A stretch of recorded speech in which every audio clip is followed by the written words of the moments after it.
Hi there, my name is Matthew Carson with the Open Source Energy Network. We're very excited to be bringing these testimonies before you today, but first of all we'd like to thank the Disclosure Project. The Disclosure Project has spent a couple years and over $250,000 acquiring these exceptional energy testimonies from trailblazers in the clean, free, renewable energy field. These testimonies are testimonies. They aren't simply interviews. They have been documented with affidavits and documented credentials. These people have important things to say about the current state of energy as it is in the world today. Please listen carefully, watch carefully, share these videos, disperse them amongst your friends, email the links around, but make sure to donate directly to the Disclosure Project today, and keep in mind that these are not fictional interviews or showbiz articles. These are testimonies that we hope, and the Disclosure Project hopes, will eventually stand in a court of law. Thank you. Ted Loder, and I'm a professor of earth sciences and the Institute for the Study of Earth, Oceans, and Space at the University of New Hampshire.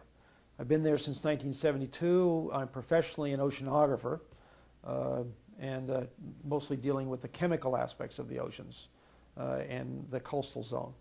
So it wasn't until about almost 4 years ago that I was talking to my cousin, Steve Lovekin, who's now I can't think of his... Brigadier General in the Army Reserves. He's a lawyer in North Carolina. And I was talking to my first cousin. He and I were very close as children, but we got away from each other for many, many years. He was in North Carolina. I was in various parts of New England, what have you, and we got away from each other. But about 4 years ago, he and I had been talking, and he told me that he had been at some meeting on the West Coast with some astronauts and Russian astronauts and what have you. And I said, Steve, what's this about astronauts you were talking to? And he flips out this card on the table.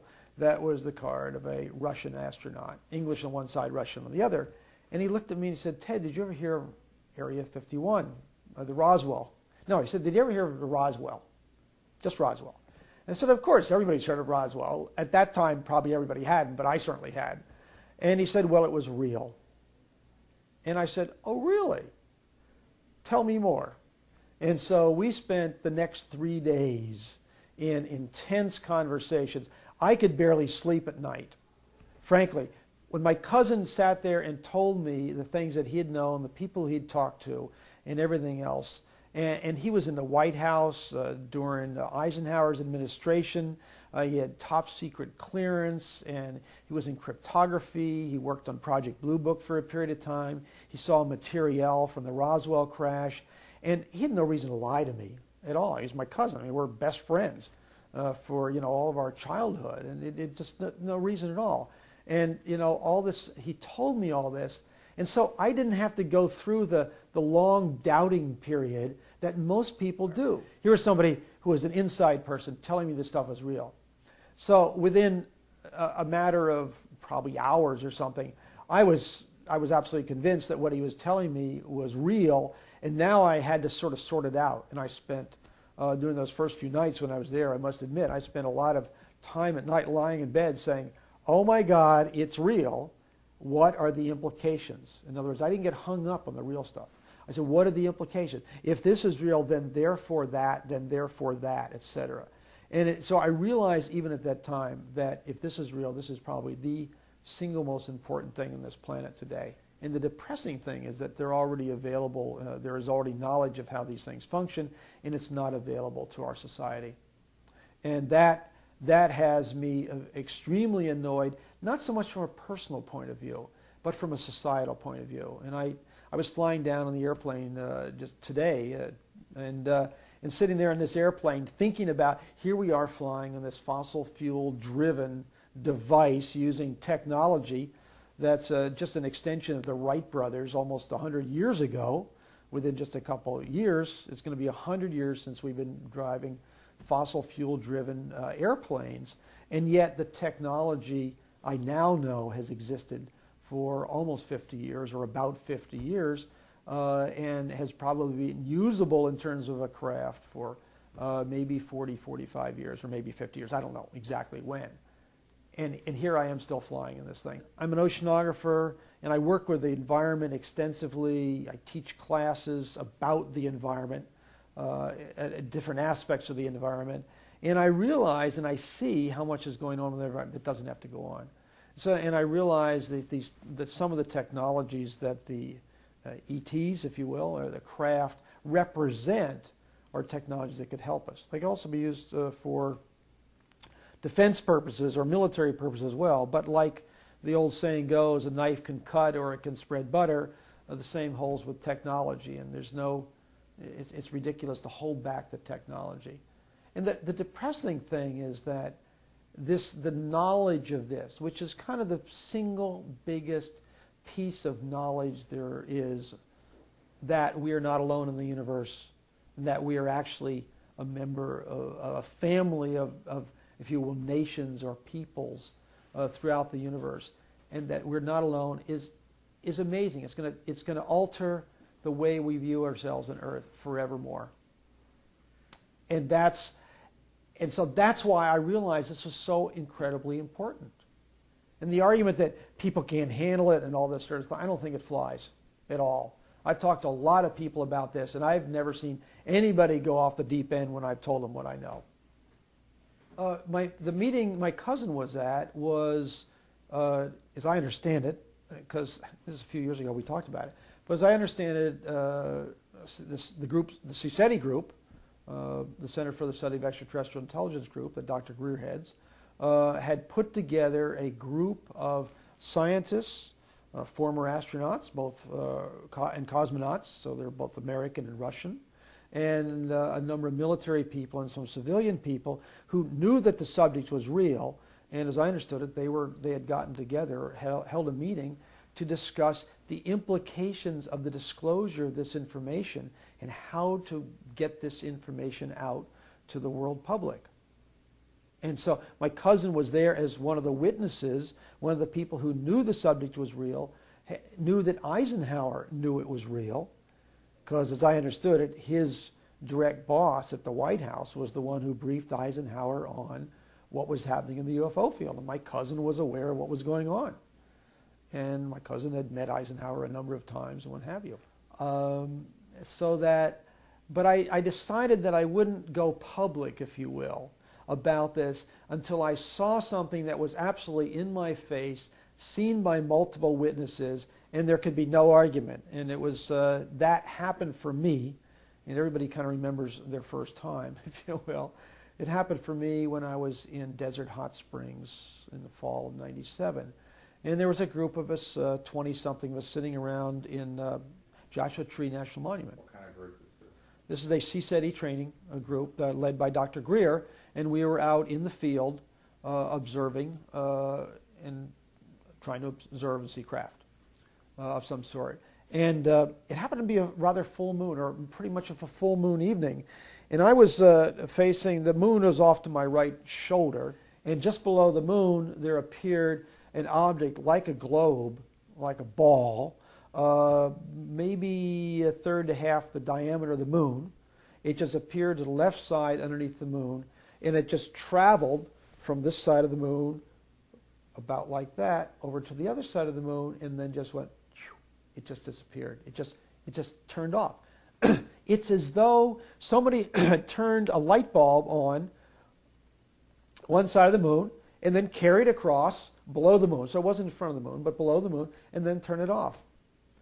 And I said, I was so excited. I said, wow, did anybody else see that? I'm sort of almost jumping up and down because it was so clear and so obvious to me. And Dr. Greer, luckily, he was facing that direction, so he had seen it. And I said, did anybody else see this? And Dr. Greer said, yes.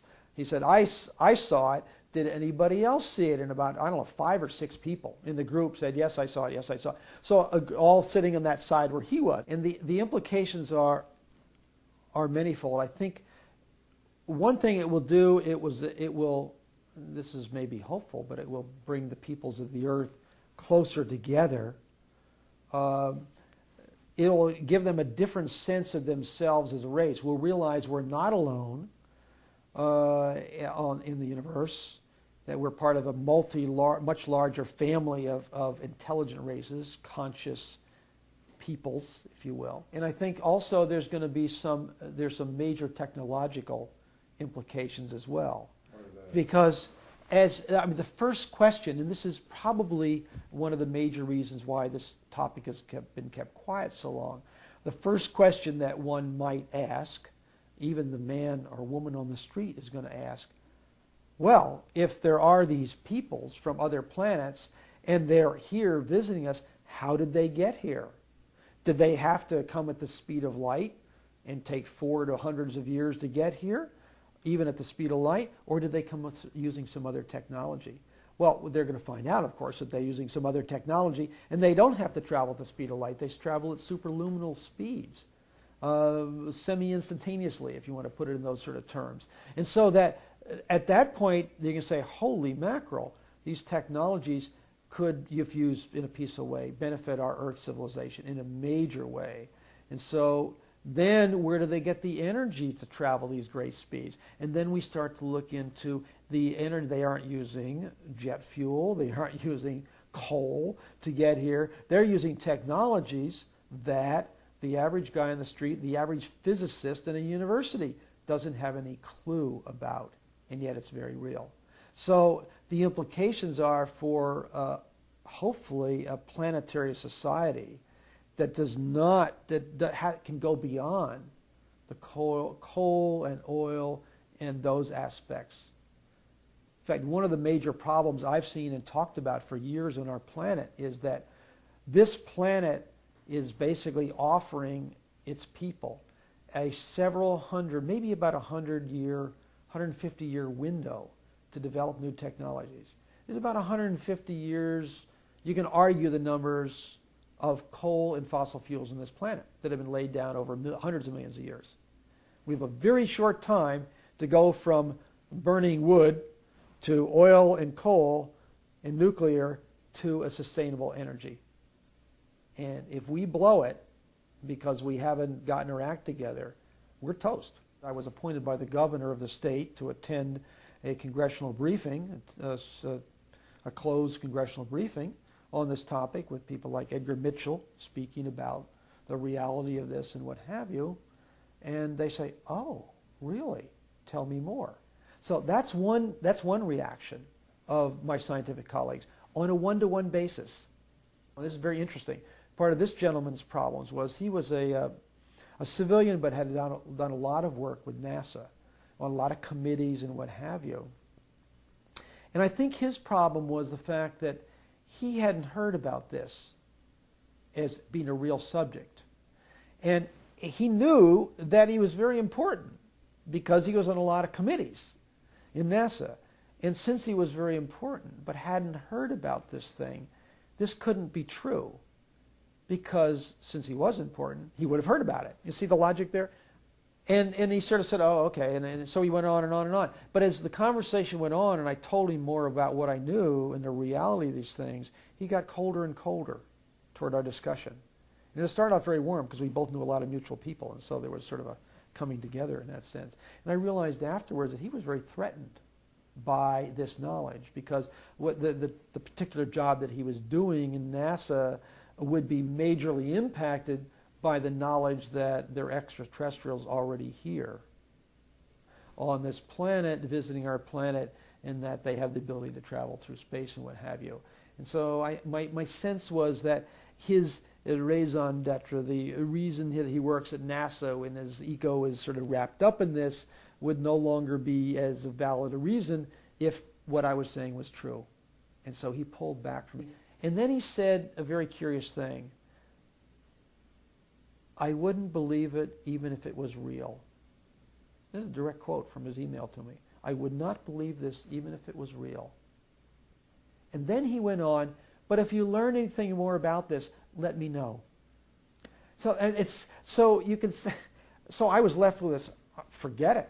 I'm not going to, if your mind is so closed that you make a statement, I wouldn't believe it even if it was real.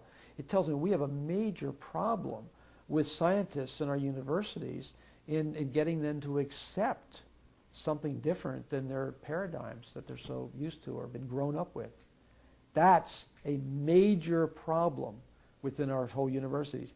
Interestingly enough, the students that I've lectured to are far more open-minded than the professors. And I'm a professor, and I deal with these people all the time.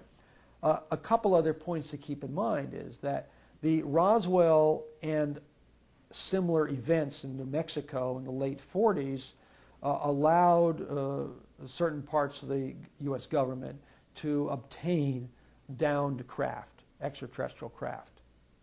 Since that time, that was late 40s, it's now 50-some years later, since then the black projects have pumped hundreds of billions, that's hundreds of billions of dollars, maybe approaching $1 trillion, I don't know the number, it's big. It's bigger than Bill Gates.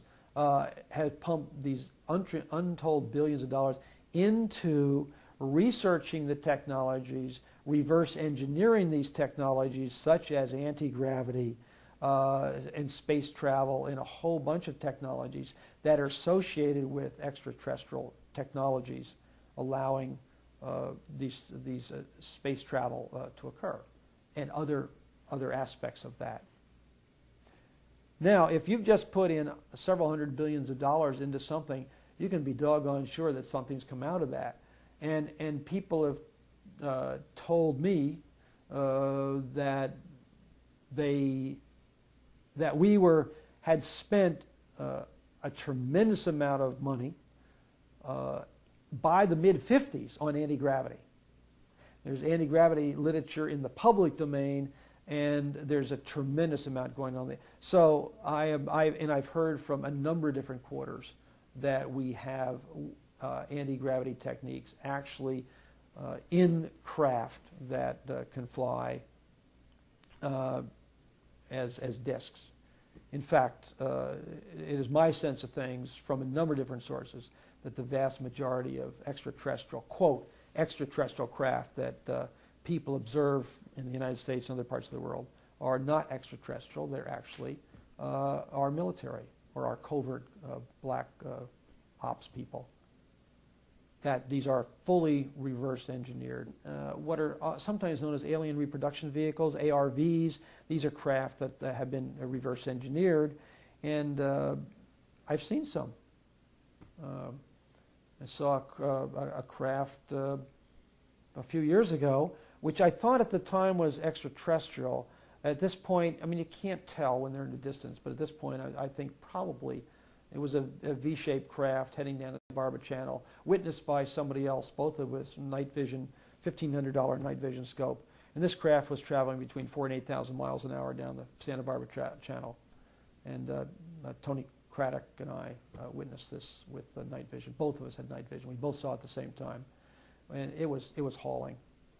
And I thought it was actually... There was a disc escorted by jets in Sedona 2 years ago. That's and I was thinking exactly the one I was thinking of. In Sedona 2 years ago, when I was there with a whole group of CSETI people again, we saw an alien reproduction vehicle escorted by jets, U.S. jets, flying with this object that was acting totally different than the jets. It was silent. It was moving differently than the jets. As I know CSETI is to try to get the federal government, i.e. our both legislative and executive branches, to come to grips with this in a public manner, to get the Senate or the House, congressional branches to hold hearings on the subject to get it out. That doesn't seem to be happening. They seem to be scared to death of it, and for all kinds of reasons that politicians are scared of anything dangerous. They seem to be scared to death of it. I had serious hopes that the executive branch might be willing to come out with this, but I've actually asked questions of Al Gore in the public forum about this. I know that President Clinton has received briefings on this information. He knows it's real, but he hasn't been willing to come forth as well. So as a scientist and one who knows this subject is real, I've talked to my legislators, I've talked to my classes, I've talked to my students, what this can do. And I think very personally that people who know this subject is real owe it to our society and to our planet to come forth and speak out about this. I've got two sons in their early 30s.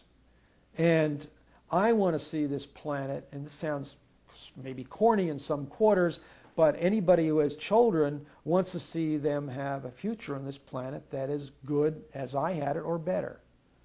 And I see that unless this subject comes out, this planet will not be as good as I had it or better. It's going to be worse from a pollution point of view and from a breaking down of our society and our democratic society.